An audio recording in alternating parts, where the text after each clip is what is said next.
Dans le crépuscule d'un monde perdu il y a 66 millions d'années, une mère Tyrannosaurus Rex veillait attentivement sur son nid. C'était une créature majestueuse, le sommet de la chaîne alimentaire de son époque, mais en cet instant, elle n'était qu'une mère protectrice. Ses œufs, précieux et fragiles, reposaient dans un creux de terre meuble, chacun promettant la continuation de sa lignée redoutable. Le vent du soir balayait les fougères géantes, apportant avec lui les sons lointains d'un écosystème vibrant et impitoyable. La mère T-Rex laissa échapper un grondement sourd, un avertissement pour toute créature qui oserait s'approcher. Elle était le gardien de ce futur, non encore éclos. Soudain, le sol se mit à trembler violemment. Ce n'était pas le pas lourd de notre titan, mais quelque chose de bien plus profond, de bien plus ancien. La terre elle-même se révoltait, des arbres se brisèrent comme des brindilles, et une fissure béante s'ouvrit à flanc de colline. Un glissement de terrain monumental s'ensuivit. Une avalanche de boue, de roches et de végétation déracinée. La mère T-Rex, paniquée, tenta désespérément de protéger son nid.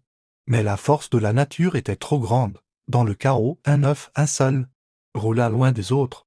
Emporté par le torrent de débris, il fut rapidement enseveli sous des couches de sédiments, arraché à la chaleur de sa mère au soleil du Crétacé, et plongé dans les ténèbres silencieuses de la terre. La mère, le cœur brisé, chercha en vain son petit perdu avant de devoir fuir la catastrophe. L'œuf, lui, commençait un sommeil qui allait durer des éternités, protégé par son linceul de terre, un secret parfaitement conservé. Les millénaires commencèrent alors leur danse lente et inexorable, au-dessus de l'œuf endormi.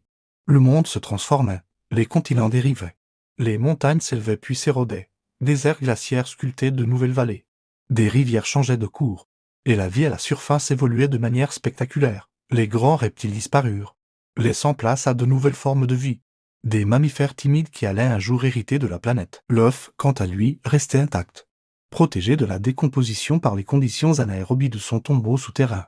Les minéraux s'infiltrèrent lentement dans sa coquille, la renforçant, la transformant en une capsule temporelle quasi indestructible. Des couches de roches se formèrent au-dessus de lui, pressant, compactant, fossilisant le paysage environnant.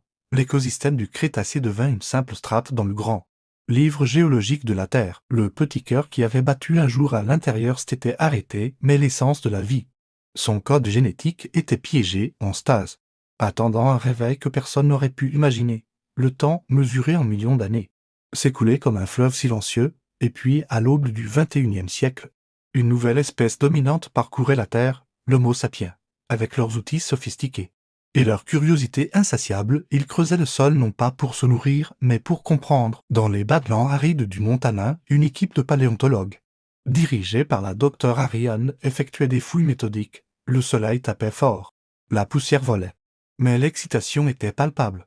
Ils avaient découvert un gisement exceptionnel, après des semaines de travail minutieux à brosser délicatement la roche.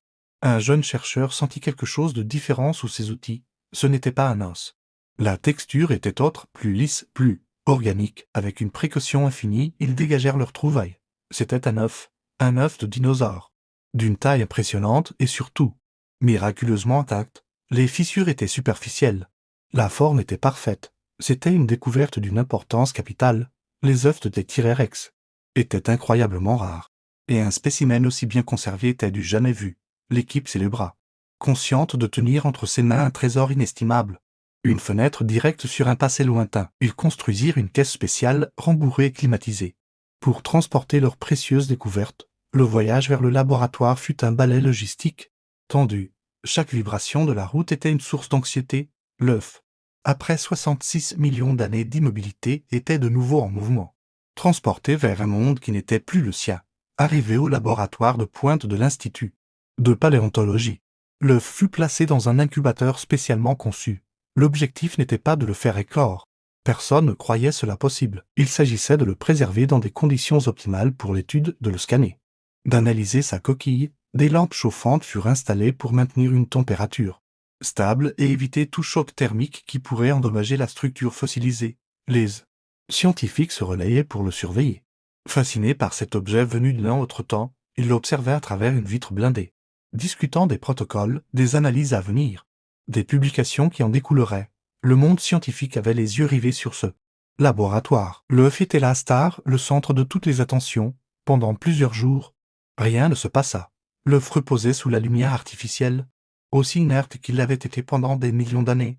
Puis, un soir, alors que seule une petite équipe de nuit était présente, un technicien remarqua quelque chose d'étrange sur les moniteurs, un minuscule pic d'activité sismique provenant de l'intérieur de l'œuf. C'était impossible, probablement une erreur de capteur. Il recalibra l'équipement, mais le signal revint. Plus fort cette fois, il appela immédiatement la Dr. On. Lorsqu'elle arriva, le phénomène était devenu visible à l'œil nu. Une fine fissure, à peine perceptible, parcourait la surface de l'œuf. Puis une autre, un son léger, un petit clic, résonna dans le silence du laboratoire. C'était le son d'une coquille qui se brisait. La panique et l'incrédulité se mêlèrent. Comment était-ce possible?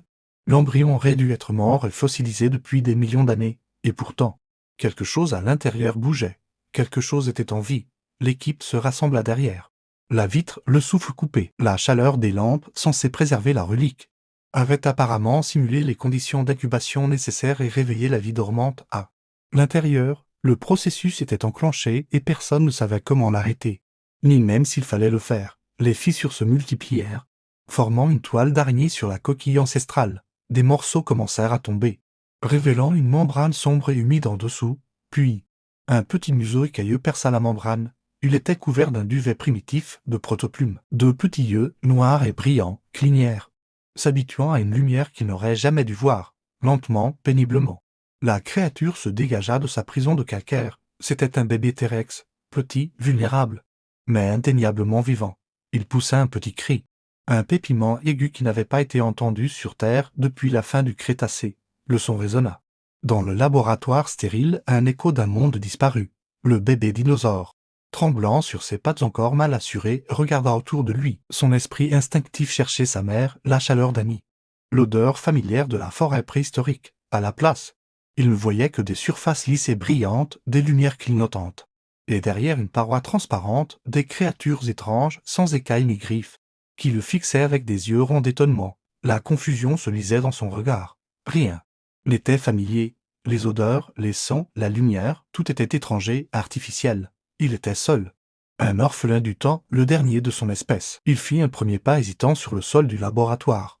Puis un autre. Ses petites griffes cliquetaient sur le linoléum. C'étaient les premiers pas d'un Tyrannosaurus rex dans le monde moderne. Un anachronisme vivant. Une impossibilité biologique qui se tenait là.